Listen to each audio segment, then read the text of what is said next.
falmerabatsika mpanaraka ny televisionna malagasy amin'izao maraina izao tonga soa ato amin'ny indray mijery anomboantsika aza dia ho an'ny vohipeno isika valo taona no tsy nanana radio i vohipeno sy ireo faritra manodidina azy vokatry ny fiara-miasa eo amin'ny mpitondra sy ny vahoaka dia efa mitovy amin'ireo faritra hafa i vohipeno sy ny manodidina azy ankehitriny nahazo émetteur radio FM sy antenne izy ireo izay natolotry ny fitondrana tetezamita tamin'ny farany herinandro teo nosoloiny ministry ny varotra tena. Naharitra efa-bolana ny fampianarana mamaky teny sy manoratra ireo olona tsy mahay mamaky teny tao Sabotsy Anjiro. Olon-dehibe no akamaroan'ireto nahazo fampianarana mamaky teny sy manoratra teto Sabotsy Anjiro ireto. Hetsiky ny fikambanana ampely baiboly malagasy sy ny sambatra ny mahavaky teny ity fampianarana ity izay novatsian'ny TVV Vola.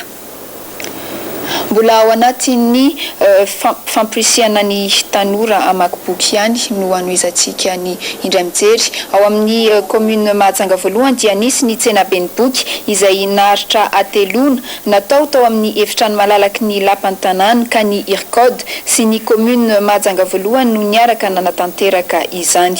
Ny tranoboky maro ao amin'ity commune ity kosa no nampiranty ny boky tany amin'izy ireo tsirairay avy.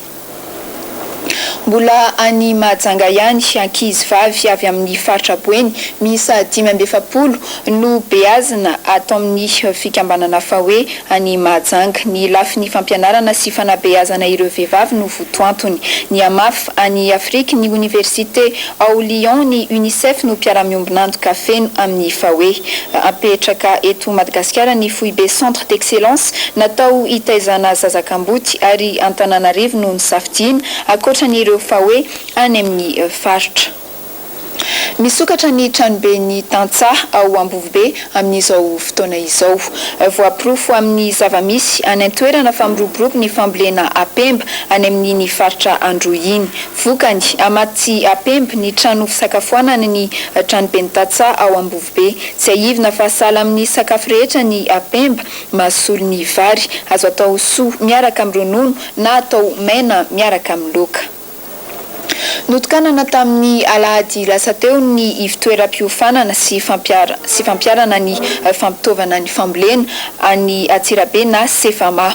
Fanampiana 7 miliara avy amin'ny firenena japonais no anatanterahana ity tetikasa ity fanomezana fitaovana vaventy ho an'ny fambolena fampiofanana no ho anisan'ny atao.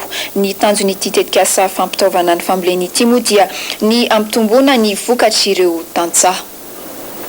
Alohan'ny isarana dia anisan'ireo vaovao andrasana ihany koa ny akon'ny fifampitiniana any Addis Abeba ny tatitry ny code de la communication izay atao etsy amin'ny panorama ny fiara-miasa eo anivon'ny commune Antananarivo renivohitra sy ny orinasa Kolas ny fitaom-pivavahana karakarain'ny vadin'ny tafika malagasy etsy amin'ny lapan'ny fanatanjahantena sy ny kolotsaina ary ny fandevenana ny andrarezin'ny rugby malagasy. Ravolomaso te izay ihany koa no manapitra ny indray mijery amin'ity maraina ity misaotranao naharaka izany hatramin'ny farany mbola hiaraka amin'ny narindra feno marana ianareo ao amin'ny vaovao amin'ray ora veloma tompoko.